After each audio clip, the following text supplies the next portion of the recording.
Hello coders, welcome back to tutorial. So guys, you must have seen websites like this on the internet that have 3D objects and they animate very well.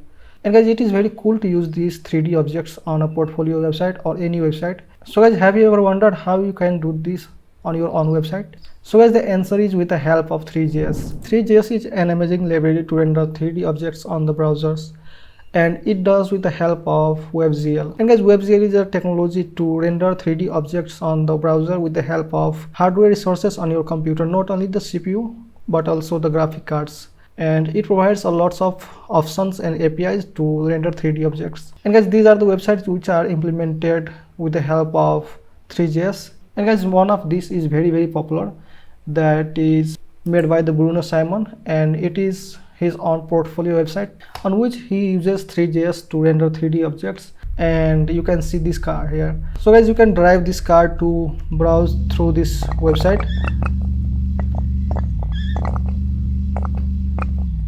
So guys, there are many examples of these types, and you can explore it yourself by coming to this website threejs.org. And in this video I'm going to show you what is Three.js, how you can use Three.js to render 3D objects on your websites. And in this video I'm going to render 3D objects on the simple HTML website so that you can learn the basics and use it on whatever website you want. And guys, in the Three.js, these are the basic concepts which you should have always in the mind while creating 3D objects using Three.js. That is scene, camera, render. So guys, scene is basically an empty universe in which you render 3D objects with the help of Three.js. And with the help of camera and lighting, you can show that 3D objects on your website. Or you can say that it is platform or stage where you put characters or objects and later animate it or just show it on your website. And with the help of camera, we see objects. It is acting as the eye to see the objects in the scene. And guys, in the camera, you can define what viewpoint you want to see. So guys, camera helps us to see through our scene or what portion of our scene we want to see with the help of camera. There are many types of camera like perspective camera, orthographic camera. In the camera, we can set position, target, field of view, and many other properties. So guys, after that, there is a render in our Three.js that helps us to render these 3D objects and scene to the browsers. Basically, with the help of scene and camera and objects, we create a graphic visual, and that visual is rendered by the renderer on our canvas or any HTML web page. So guys, let's create a project and let's see how we can use Three.js in our project. So guys, first of all, you have to come to this website Three.js, and after that you can come to the documentation. And in the documentation, you can see you can use Three.js in any of your project. If you want to use this inside your HTML project, then you can use it in two ways. One way is by using the CDN, and another way is by using this npm library for the Three.js. And guys, if you want to use with the help of CDN, then it is going to be a little bit difficult if you are beginner, because you have to handle everything manually. But with the help of npm package, everything is handled from installing and building Three.js with your website. So guys, I'm going to use this option for creating this project, and for this option you can see we can use Vite to create the project. So let's create a project on our computer. And guys, now here I'm going to create a new project, and I'm going to name this project first 3. And guys, in this folder I'm going to initiate a Vite application with the help of npm create Vite. After that, we can pass the name of the project. So I'm going to create the project inside this application, so I'm going to pass dot. After that, you can select the type of project here. So for now I'm going to select the vanilla Vite application, that is going to be HTML, CSS and JavaScript project. After that, you can select TypeScript of JavaScript, so I'm going to select JavaScript. And now you can see these are the files created by the Vite, and now we can open this project inside the VS Code. So guys, this is the project created by the Vite, and inside you can see there is HTML, JavaScript and CSS. And after that, we are going to open the console here, and now I'm going to run npm install to install all of those dependencies by Vite. And now we're fully set up, and now we can run npm run dev, and it is going to run our project live in the browser. So now we can just click on this link So guys, this is the project right now, and guys, this page is rendering from the JavaScript. You can see here, this is the main.js, and from here you can do anything which you want to do on your website with the help of JavaScript. So for now I'm going to remove this code from here. To use Three.js, we have to install Three.js in our project with the help of npm install 3. So it is going to install Three.js inside our application, and after that we can use all of the Three.js functions. So if you open the application again, then you can see there is nothing. So let's just write something here to make it visible. I'm going to write an h1 tag here. Now this is our application right now. Now we can use Three.js inside our project. So guys, first of all we have to do is import Three.js inside our application. So here I'm going to import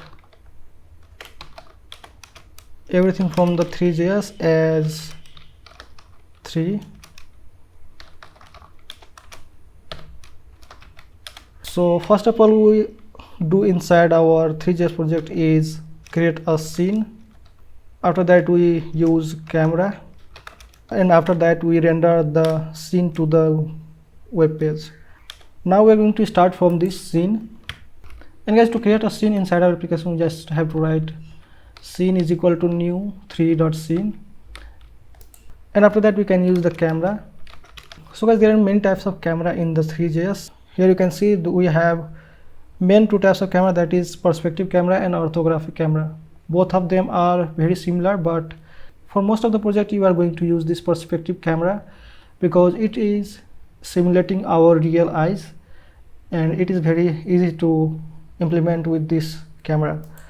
So we're going to write camera is equal to new 3.perspective camera, and inside this we have to pass 3 arguments, that is point of view, I will explain it later, and after that aspect ratio, which is going to be the ratio of viewpoint or canvas on which you are going to show your 3D animation or objects. As of now we are going to just show 3D objects on our whole page, so I'm going to write window.inner width by window.inner height, and after that we can pass the near plane value and far plane value. And guys, these values are the frustum value, that from where to where you want to show the scene while moving the camera inside the scene. So here we're just going to write 1 and 1000. I'm going to explain it, don't worry. So guys, to explain this is a fantastic tool made by this website, and here you can see this is the camera inside our Three.js project, and this is the first value that I show you, that is point of view, and this is the angle or degree that the camera can show from our starting point. So guys, if you are going to reduce this value, then you can see the camera is shrinking here, that means the angle of view is shrinking, and currently it is 60 degree and it is showing whole of our. And as much as you increase this value, then it is going to expand the view of camera, and it is going to just shrink the objects down, and it is going to increase the view which we can see. And after that, here it is aspect ratio, that means this is the ratio of viewpoint or canvas which you want to show the image. And guys, it gives the camera power to just adjust the scene according to your window size or viewport you are going to use for rendering the 3D objects. Every time you shrink or expand your viewport, then you have to update this value to render everything fine.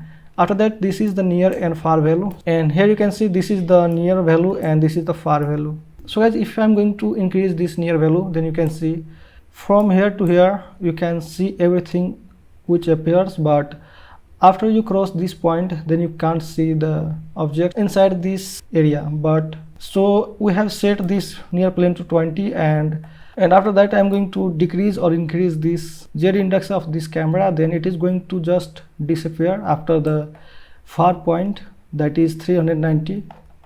And when we increase this again, then it is going to start showing that object. That means you can't see the objects after the spectrum, So guys, I can explain this another way, so let's try this. So guys, you can see here this is the 3D universe, and inside this I have a cube and a torus, and after that we have a camera here.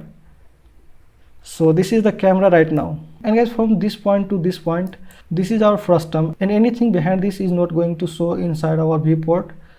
And guys, everything after this point is not going to show in our viewport. So let's see the animation. So guys, when I move the camera ahead, then you can't see this torus, and when I move camera back, then you can't see this cube. That means everything before this near plane value and after plane value is not going to appear in our viewport. So guys, I hope you understood that well. So let's move ahead. So guys, as you can see in our code, we have set this near plane value to 1 and far plane value to 1000. So we can just move our camera's z index from 1 to, and we are going to still see everything. But when you cross the z index beyond this 1000 and before this one, then it is not going to show anything on our viewport. And guys, as we have set the camera inside our scene, then after that you can just render these things with the help of renderer. And to render everything, we have to write renderer is equal to new 3 dot WebGL renderer, and after that we can set the size of this renderer with the help of renderer set size. And now we're again going to pass this inner width and inner height value.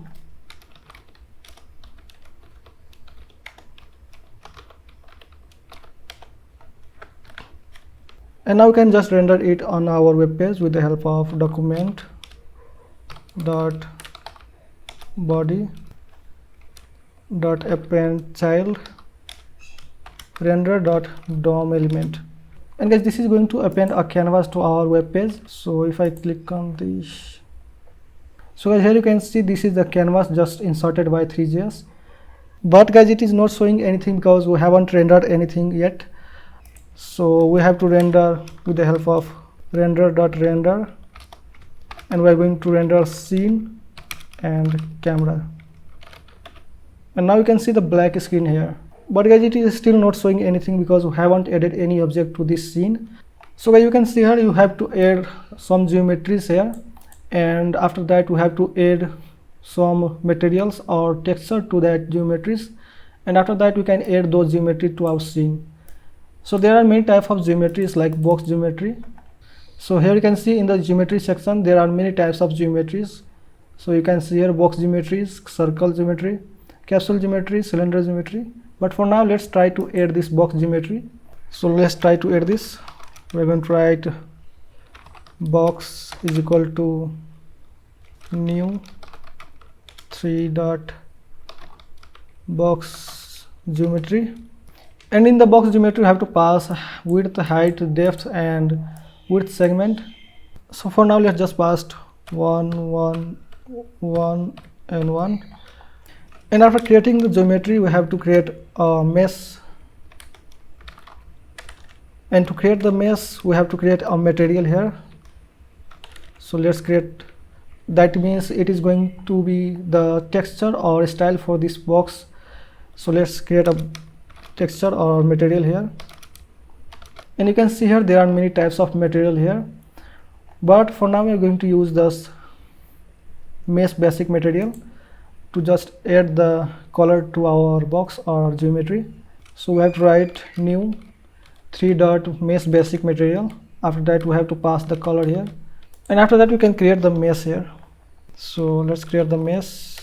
So we're going to write create a mesh here. So for that I'm going to name it box with material.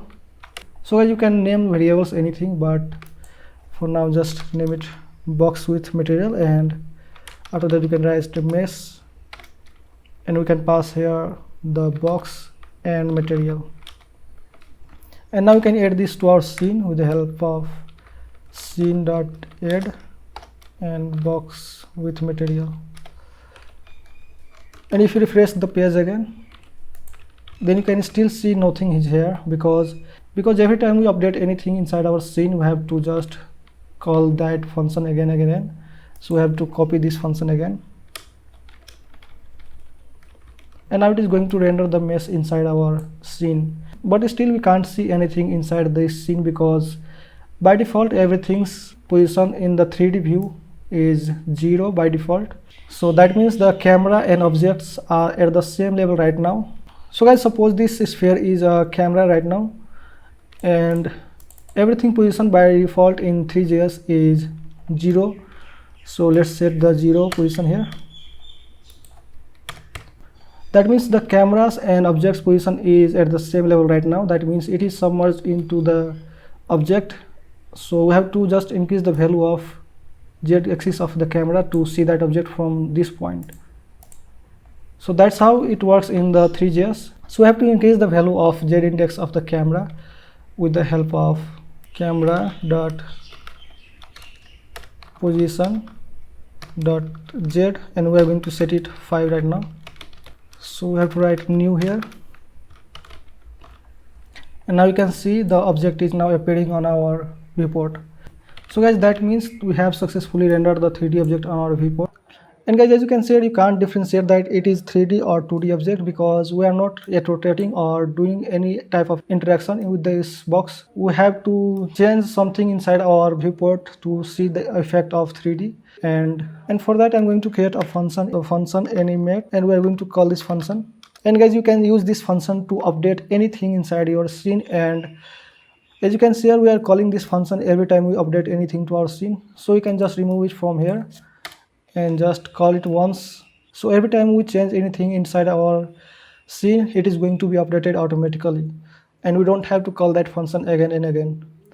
So we can use a function that is called request animate frame, and it is going to call this function only when something changes inside our scene. And it is very helpful to create animations and for creating games inside the JavaScript. So we're going to pass this animate here, and you can see it is working fine, but still nothing is changing here. So we have to just rotate this object. So to rotate this object, we can call a method on the box geometry that is rotation x-axis, and we are going to increment its value with 0.1. So let's see. So you can see here it is rotating, and we can also rotate it in the y-axis. So we're going to write box with material dot rotation dot y, and this is also going to be 0.01. Now you can see the 3D effect here. So let's slow it down, and here you can see the 3D effect in our application. But guys, as you can see here, we are rendering this scene to the main body from here, and we can render it inside any of our component inside our HTML. So for example, I'm going to render this inside a separate canvas which we are going to create right now. So let's create a canvas here, and I'm going to give an ID to this canvas. I'm going to name this box show, and now we're going to change this to render the scene to our canvas. So for that we have to remove this from here, and in the webgl.renderer, and inside this we can write canvas, and we have to select an element from our page. So I'm going to select document.query selector, and I'm going to select with the help of ID of our canvas, that is box show. Now let's see. So guys, you can see it is still working fine. That means we are now rendering this box with the help of canvas instead of just body. Now you can style this page however you want, and you can make it a background or anything. So guys, you can see still it is showing in the whole page because it is getting the width and height of the window. So to consider it inside the canvas we just created, we have to create a separate variable for the canvas and get the height and width of right. So I'm going to create a variable on here. I'm going to call it my canvas is equal to get element by ID or query selector. After that we can pass the variable here, and now we can get the height and width of this canvas by writing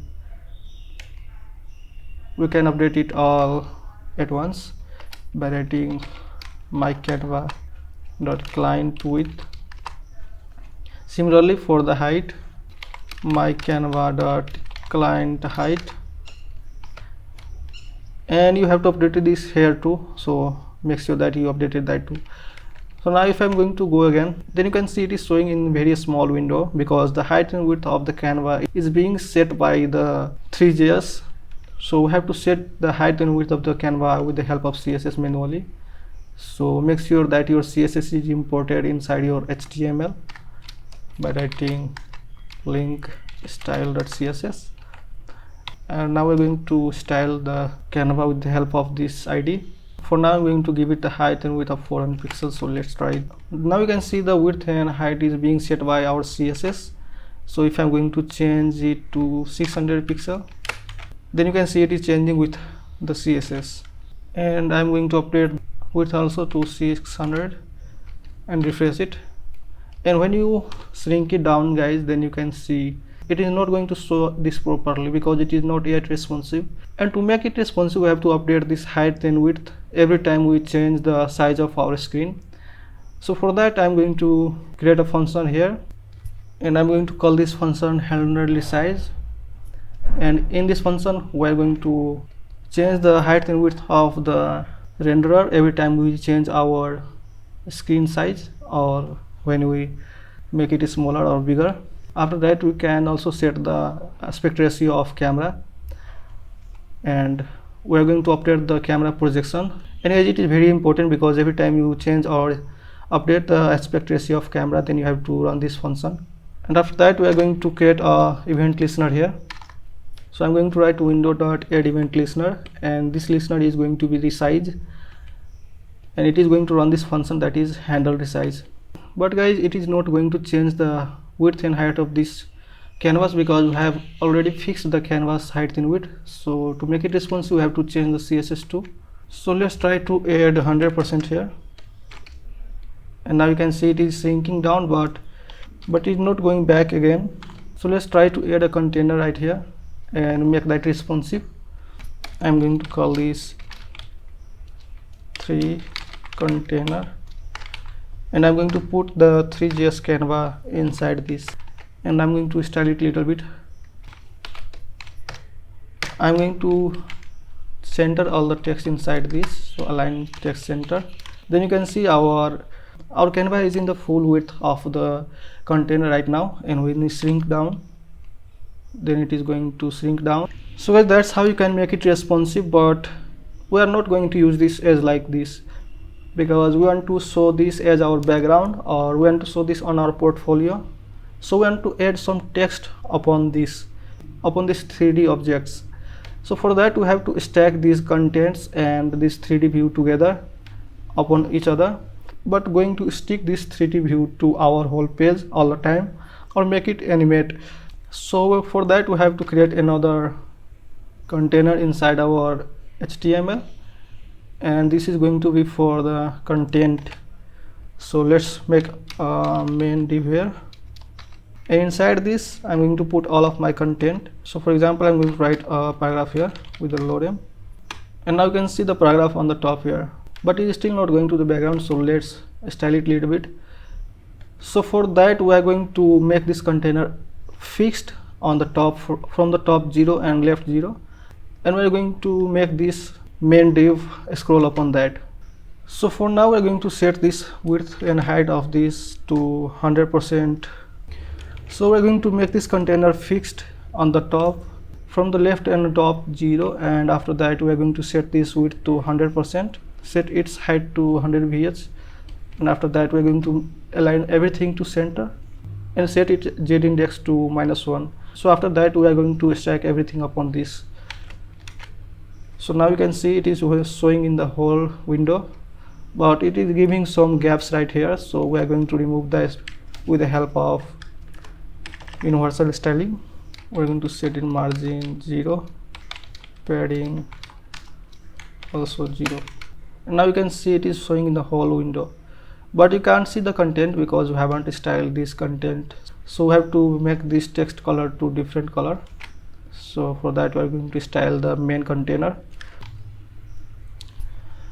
So for the main container we are going to make the font size to X large, and after that position is equal to absolute, after margin is equal to 0, and from the left right we are going to set it auto.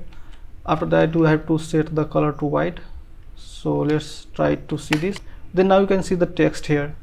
After that we can set the display to grid to style every content or every children of the main container in the position we want. So we have to make it a grid. You can do it anywhere, but for now I'm going to use the grid here. After that I'm going to give the padding of 12 pixels for every children. After that we are going to make it auto repeat, so that if we add content to our main container, then it is going to auto align them in the 12 frames or 12 columns. So that's it for the main container. Now let's see. Then you can see it is showing in the 2 column right now, because we haven't specified the number of columns that this text or title expands to. So we're going to go to again HTML. We're going to give this a class name or ID. I'm going to give this ID of title, and this paragraph the class name of or ID of description. And now with these IDs we are going to style this. And for the title we are going to give the grid column from 2 to 10 column, and it is going to span from 2 column to 10 column, and we are going to make it centered with the text line centered. Now if I refresh it, then you can see our title is now centered, but this paragraph is going in the right side, so we have to style that too. This is also going to span from 2nd column to 10 column, and it is also going to be centered. So now you can see this is our centered text. So that's how you can style the content upon this Three.js background. So after that we can add more content inside our HTML.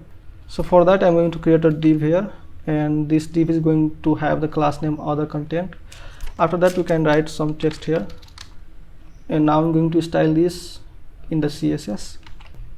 And guys, we can repeat this content many times, so we can see the scrolling effect inside our application. For this other content, every child which is odd is going to span from 2nd column to 4th column, and every child which is even is going to span from 5 column to 10 column. So let's try to see this. Then you can see it is also scrolling, and it is showing, and our Three.js is showing as the background. And you can style these contents with the help of grid like this. So you can style it however you want. So for example, if you want to put any image right here, then you can do that too. You can add contents or text right here, and you can style them with the help of grid. And it is also responsive, so if you shrink it down, so it is not working. So let's try to add important here.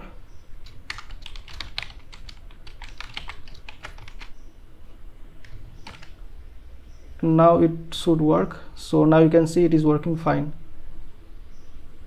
So guys, now it is also responsive, and our content is scrollable. So now you can style your own portfolio with this. But guys, this Three.js object or geometry is not only limited to one color or just colors. We can also add images to these with the help of material, and we can load the images to those materials. So let's try to add an image inside our project. So I'm going to search for Mount Everest, and let's try to search for image from Wikipedia, and I'm going to save this image inside our project. So let's copy the path of this project, and in this public folder of our project we are going to write everest.jpg. So now our image is downloaded. We can use this inside our 3D object. So for that I'm going to main.js again, and here you can see we are loading the material to style our box. Instead of this we can write const Everest texture, and I'm going to load the image with the help of Three.js texture loader, and we're going to use a method on this, that is load, and we're going to load our image right here. So you have to make sure that your image exists inside your public folder or anywhere inside your project. So I'm going to write the file name here, that is Everest. And now we can create a material from this. So to create a material, we're going to write const Everest material is equal to new 3.mesh basic material. And there are many types of material, I already told you. So this is also going to be mesh basic material, and this is going to map up on this image and apply this image all the sides of this box material when we're going to apply this in the mesh. So we're going to map Everest texture, and after that we can pass this material inside our mesh instead of this material. And now let's try to refresh our application. Then you can see our image is applied on our object, and we can also make it bigger by changing the height and width of our object right here to, and now you can see it is showing little bigger. And that's how you can apply the images to your geometries with the help of this texture loader. And guys, there are many types of geometries inside the Three.js, and I showed you only this.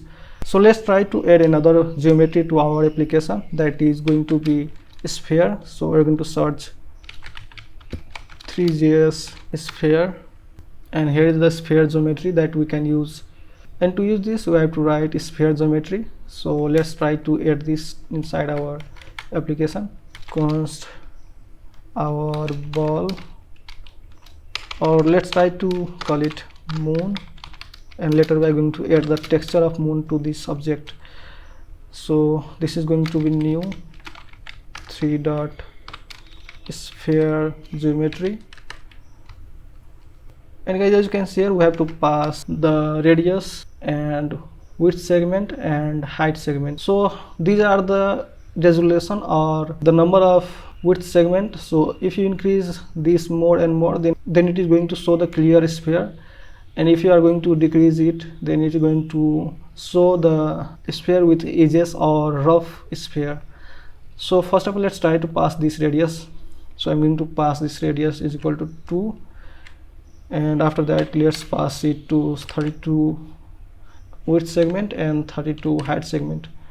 After that we can apply a mesh on this. So for that I can apply this material in this sphere, and we're going to create a mesh from this. So let's try to write moon mesh is equal to new 3.mesh, and I'm going to pass moon and that material again. And let's try to add this to our scene. So scene dot add and our moon mesh, and let's refresh our application. Then you can see our moon is appearing here, and it is covering our previous cube. So we're going to change the position of this moon, or let's just change the position of our cube only. So where is our cube, and this is our box. So we're going to change the position of this. So we're going to write box with material dot position. Here you can update the x value or just try to set it with the help of a setter, that is set x, and we're going to pass this 5. Then you can see this is going to the right side, and from the center it is going to 5 points in the right side, and with the reference of center you can move it anywhere inside your application. So guys, that's enough for this tutorial, and this tutorial is getting very long, so I'm going to extend this project to next level in next videos. But guys, you can extend this project yourself, and you can style or add any objects to your project. So that's the basic for creating 3D websites with the help of Three.js. And now you can style this sphere also to add texture to it and style it however you want. So guys, thank you for watching this video. Stay tuned to watch more videos on this topic. Stay healthy, keep coding, and keep watching tutor end.